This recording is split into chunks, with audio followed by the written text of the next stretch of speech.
چین اور امریکہ کی یہ لڑائی اب صرف تجارتی نہیں رہی بلکہ پوری دنیا کے مستقبل کا فیصلہ کرنے والی جنگ بن چکی ہے جو دنیا کا نقشہ بدل سکتی ہے۔ السلام علیکم پیارے ناظرین، میں ہوں آپ کا میزبان اور آپ دیکھ رہے ہیں امیزنگ ورلڈ نیوز۔ یہ ویڈیو کوئی عام رپورٹ نہیں بلکہ ایک ایسا زبردست انکشاف ہے، ایک خطرناک خبر جو آپ کو بتائے گی کہ دنیا کی دو بڑی طاقتیں چین اور امریکہ اب صرف اقتصادی میدان میں نہیں بلکہ ایک پوشیدہ جنگ میں بھی ایک دوسرے کے خلاف آ چکے ہیں۔ یہ جنگ صرف ڈالر اور یونان کی نہیں بلکہ غلبے، طاقت، سپرمیسی اور دنیا پر کنٹرول کرنے کی جنگ ہے۔ یہ لڑائی کتنی سنگین ہو چکی ہے اور آنے والے سالوں میں یہ دنیا کو تباہی کی طرف لے جا سکتی ہے۔ دا بگننگ آف دا وار، جنگ کی شروعات 2 دہائی پہلے کی بات ہے جب چین نے خاموشی سے اپنی معیشت کو امریکہ کے طرز پر نہیں بلکہ اپنے انقلابی ماڈل پر ترقی دینا شروع کیا۔ دنیا کو لگا کہ یہ سب صرف تجارتی ترقی ہے، لیکن حقیقت یہ تھی کہ چین ایک بڑے منصوبے پر کام کر رہا تھا۔ بیلٹ اینڈ روڈ انیٹیویٹ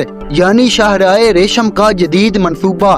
امریکہ نے تب اسے سنجیدہ نہیں لیا، لیکن آج وہی چین 100 سے زیادہ ممالک میں سرمایہ کاری کر چکا ہے۔ اکنامک پاور شفٹ، طاقت کا توازن بدل رہا ہے۔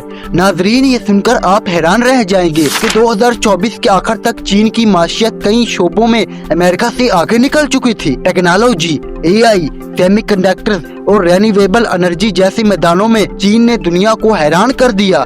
یہ صرف ترقی نہیں بلکہ طاقت کی منتقلی پاور شفٹ ہے۔ امریکہ یہ سب دیکھ کر خاموش نہیں رہ سکتا تھا اور پھر اصل جنگ کا آغاز ہوا۔ سینکشنز، ٹیرفز اینڈ سائبر اٹیکس، پابندیاں، ٹیکس اور سائبر حملے۔ اب بات صرف تجارتی نہیں رہی، امریکہ نے چین پر اربوں ڈالر کے ٹیکس، ٹیرفز لگائے اور ٹک ٹاک، ہواوے جیسے اداروں پر پابندیاں لگائیں۔ جواب میں چین نے امریکی کمپنیوں کو اپنے ملک سے باہر پھینکنا شروع کر دیا۔ لیکن یہ سب کچھ تو صرف نظر آنے والا حصہ ہے، پیچھے سائبر جنگ جاری ہے جس میں دونوں ممالک ایک دوسرے کے سسٹمز کو ہیک کر رہے ہیں، ڈیٹا چوری ہو رہا ہے اور ڈیجیٹل میدان میں خوفناک جنگ لڑی جا رہی ہے۔ ٹیکنالوجی وار، ٹیکنالوجی کی جنگ، AI، کوانٹم کمپیوٹنگ اور سپیس ٹیچ میں کون آگے ہے؟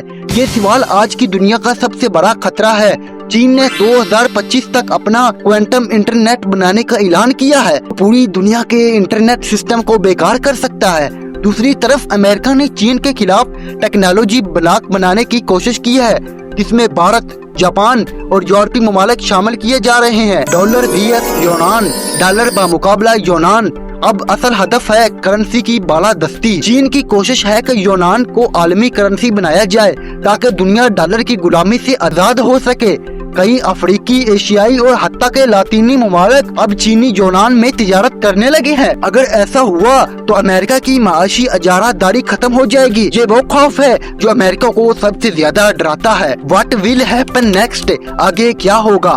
سوال یہ ہے کہ کیا یہ جنگ صرف اقتصادی سطح تک رہے گی یا بات آگے بڑھے گی؟ کیا یہ جنگ ایک نئی سرد جنگ میں بدل چکی ہے یا آنے والے دنوں میں یہ براہ راست جنگ میں تبدیل ہو سکتی ہے؟ دنیا کے بڑے تجزیہ نگاروں کے مطابق اگر طاقت کا توازن بدل گیا تو نہ صرف عالمی سیاست بلکہ مستقبل کی نسلوں کا مستقبل بھی خطرے میں پڑ سکتا ہے۔ ناظرین، یہ صرف چین اور امریکہ کی جنگ نہیں بلکہ پوری دنیا کے لیے ایک کڑا امتحان ہے۔ ہمیں ہوشیار رہنا ہوگا کیونکہ یہ اقتصادی طوفان کسی بھی وقت سیاسی یا فوجی طوفان میں بدل سکتا ہے۔ چاہے آپ پاکستان میں ہو، بھارت میں، سعودی عرب یا کہیں اور، یہ جنگ آپ کو بھی متاثر کرے گی۔ اس لیے ہمیں جاننا ہوگا، سمجھنا ہوگا اور تیار رہنا ہوگا آنے والے وقت کے لیے۔ اگلی ویڈیو تک اللہ حافظ۔ اگر آپ کو یہ ویڈیو پسند آئی ہو تو اسے ضرور لائک کریں، شیئر کریں اور سبسکرائب کرنا نہ بھولیے۔